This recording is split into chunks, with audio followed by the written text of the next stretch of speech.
So, I'm Becky, and I'm a realist, by which I mean I'm a bummer at parties. That's what I'd like though. This is a bit Life is awful because an alarming percentage of the world is run by 5-year-old children that don't know how to share and kill other children. So, I like to relax by watching reality TV competitions where people make cake and then they burn their cake and they cry over the burnt cake. That cake was their whole world. Now what else do they have? Turns out a lot. Like they still need to get a life, but they're doing alright. I love reality TV competitions, especially the ones where people are judged on specific skills and then kicked out accordingly.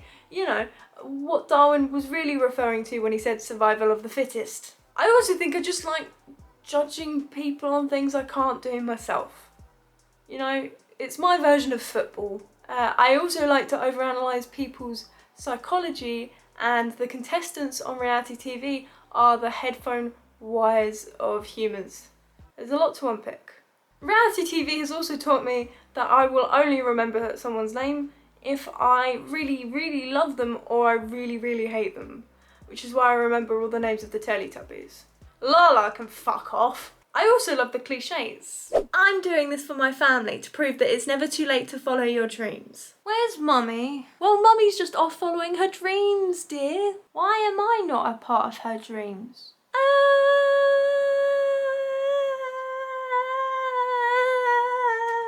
So fashion design shows. I love them, I can't relate to them, but I love them. I think the fashion I rock would be called comfy chic.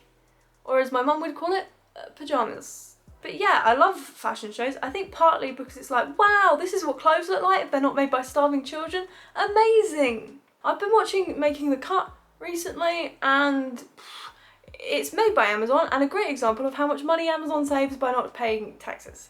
They spend so much money in that show, it makes Kim Kardashian look frugal. I didn't really like the show. I think it's because Amazon tried to use it to rebrand themselves as a good place to buy clothes, which they could just do by changing the photos that they use to sell them. Like, the ones that they use, it looks like they have kidnapped the models and forced them to wear cheap clothes whilst taking photos of them using a flip phone.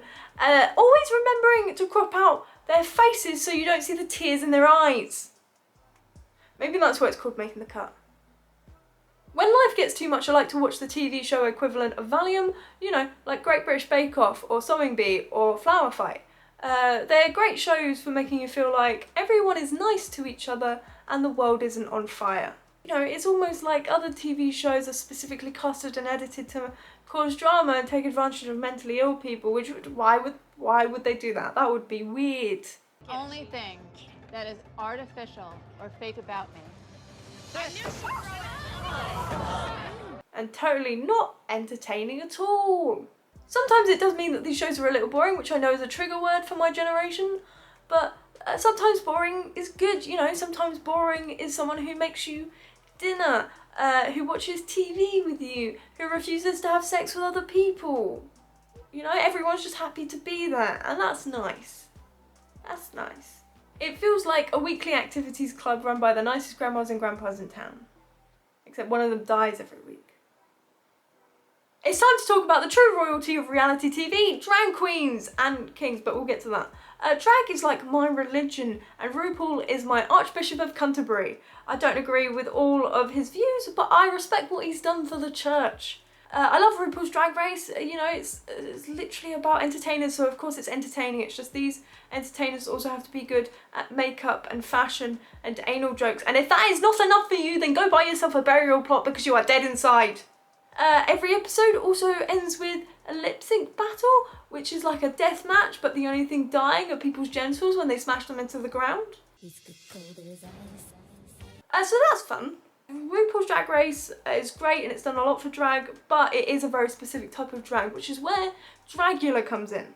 Dragula is another drag competition show, except it's horror based. So it's like Drag Race except with blood, vomit and a lot less controversy, somehow. But it's hosted by the Boulet brothers, and instead of a lip sync battle at the end, people have to do a horrible task, like get an embarrassing tattoo, or drink blood blended with pig's feet, or take a lie detector test where you admit being attracted to your cousin, which actually happened, and now I can't imagine how awkward family gatherings are.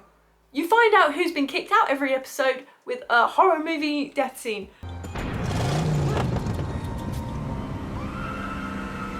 Which is my favourite part, and I think just all reality TV shows should end this way, like Great British Bake Off should end with the loser being baked into a pie, you know?